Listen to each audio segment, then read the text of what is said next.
کاشف صاحب، اس تفصیلی فیصلے میں رائٹ فرام وہ جو احتجاج شروع کیا گیا تھا پی ڈی ایم گورنمنٹ کی طرف سے ٹو دا فیکٹ کہ پارلیمنٹ میں بھی کس طریقے سے تنقید کا نشانہ بنایا جاتا رہا اور کس طریقے سے زبان استعمال کی گئی، تو اس پہ یہ کہا گیا ہے کہ یہ عدلیہ پہ دباؤ ڈالنے کے مترادف ہے. تو آپ کو لگتا ہے کہ یہ جو فیصلہ آیا ہے یہ اعلیٰ عدلیہ کی جانب سے پی ڈی ایم گورنمنٹ کے خلاف ایک چارج شیٹ ہے؟ آپ مجھ سے پوچھ رہے ہیں؟ جی کاشف صاحب. اچھا، یہ چارج شیٹ تو اس طرح اگر کہا جائے کہ کس کو نہیں پتا اس میں ایسی نئی چیز کیا ہے. کس طرح مریم نواز نے جلسوں میں کھڑے ہو کر ججز کی تصویریں لگائیں، اس کورٹ کے بارے میں، اس کے چند ججز کے بارے میں کیا کیا کچھ نہیں کہا گیا، جس امپیونٹی سے کہا گیا. سب کو پتا تھا کہ یہ کیوں ہو رہا ہے. ججز پر پریشر ڈالے جا رہے ہیں عدالت میں، معافی چاہتا ہوں، پارلیمنٹ میں کھڑے ہو کے. میں تو اس وقت کہتا تھا اس زبان میں کوئی اپنے گھر کے ملازموں سے شاید بات نہیں کرتا جس طرح ججز کو، کورٹ کے ججز کو ایڈریس کیا جا رہا تھا پارلیمنٹ ہاؤس میں کھڑے ہو کے. اور جن لوگوں کی اپنی پارٹی کے اندر زیادہ سنوائی نہیں تھی ان کو کہا جاتا تھا آپ جا کے ججز کے اوپر تنقید کریں، اور وہ جس طرح باہر نکل کے تنقید کر رہے تھے. پاکستان میں تو مسئلہ یہ ہے کہ جب لیڈر خود کہہ دے کسی کو کہ آپ نے عدلیہ کے پیچھے پڑ جانا ہے تو پھر تو وہ ایسے ہوتا ہے جیسے ایک گرین سگنل ہے ایک سیاستدان کے لیے. اور پارلیمنٹ نے کیا کیا کچھ نہیں کیا، پارلیمنٹ کے اندر لوگوں نے کھڑے ہو کے کیا کیا تقریریں نہیں کی. لیکن اگر وہ یہ سوچیں کہ کیا اس کا لانگ ٹرم فائدہ ہے یا نقصان، وقتی طور پر کیا فائدہ ہوا، ججز پر پریشر پڑا، ایک سیاسی مفاد چاہیے تھا، الیکشن سوٹ نہیں کر رہے تھے تو الیکشن ملتوی کرنے تھے، اس کے لیے ججز پر تنقید کی گئی. وقتی فائدہ تو ہو گیا، لانگ ٹرم نقصان دیکھیں. آج کہاں کھڑے ہیں؟ آج الیکشنز مانگ رہے ہیں، الیکشنز مل نہیں رہے، صرف اس وجہ سے کیونکہ اس وقت جو حالات بنائے گئے تھے اس کا نتیجہ آج بھی یہ ملک بھگت رہا ہے. صرف آج نہیں بھگتے گا، یہ آنے والے دہائیوں تک ہی ملک کی اس کا نتیجہ بھگتے گا جو چھوٹے سیاسی مفاد کے لیے کیا گیا پچھلے کچھ عرصے میں.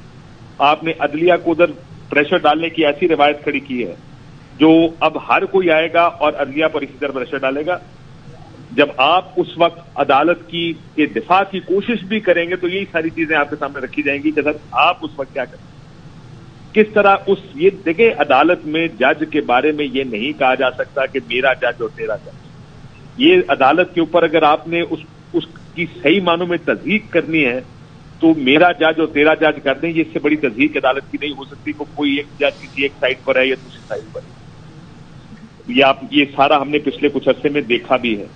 جتنا پریشر اب آنے والی چیف جسٹس پر ڈال دیا گیا ہے، یہ کہہ کر کے کس طرح جو اب بیٹھے ہیں وہ بہت خراب ہیں اور جو آنے والے ہیں وہ کتنے مثالی اور کمال ہوں گے.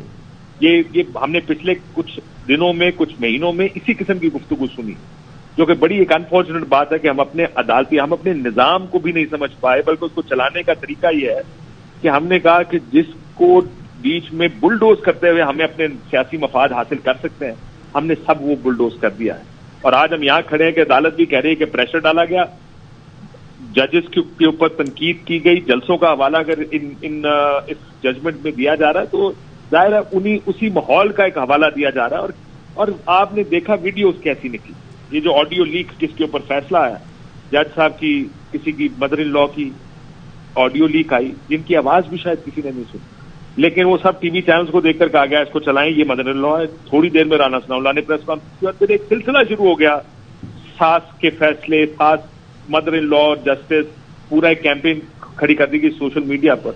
سب جانتے ہیں یہ کیسے ہوتا ہے. یہ نئی ٹیکنالوجی کے ساتھ نئے دور میں اب آپ کبھی ایک جج کی کوئی اس طرح کی چیز. اور میں اس وقت جب میں نے یہ سنی میں نے کہا اس میں ایسا کیا ہے جو انکریمنیٹنگ ہو کسی جج کے بارے میں. صحیح، یا تو جج ساس آپس میں گفتگو کر رہے ہوں اور وہ ساس کو اپنی کہہ رہے ہوں کہ میں دیکھیے گا میں اس پولیٹیشین کے حق میں فیصلہ دوں گا، یہ غلط بھی ہے تو اس طرح کی گفتگو تو سمجھ بھی آتا. لیکن جس طرح کے پچھلے کچھ عرصے میں کیمپین چلائی گئی اور سب اکٹھے ہو گئے، بڑا انفارچونیٹ تھا ہماری عدلیہ کے لیے، آزاد عدلیہ کے لیے. لیکن میں ایک چیز ضرور اس میں کہتا ہوں بالکل کہ پچھلے کچھ عرصے میں بہت سی آڈیو لیکس آئی، وزیر اعظم ہاؤس کی بھی آئی ہیں، عمران خان چیئرمین تحریک انصاف کی بھی آئی ہیں، مریم نواز کی بھی آئی ہیں، شہباز شریف صاحب کی بھی آئی ہیں. یہ مسئلہ یہ ہر کوئی اپنی مرضی کی آڈیو لیک کو دیکھ کر کہتا ہے یہ ٹھیک ہے اور یہ غلط ہے. یا تو فیصلہ کر لیں اس طرح کی کوئی آڈیو لیک کسی ٹی وی چینلز پر نہیں چلیں گی. اس طرح کا فیصلہ لکھ دیتے عدالت جج صاحبان کہ اس کی اگر کوئی قانونی حیثیت نہیں ہے تو کسی سیاسی جماعت کو انکریمنیٹ کرنے کے لیے ان کے خلاف کوئی چیز استعمال نہیں ہوگی.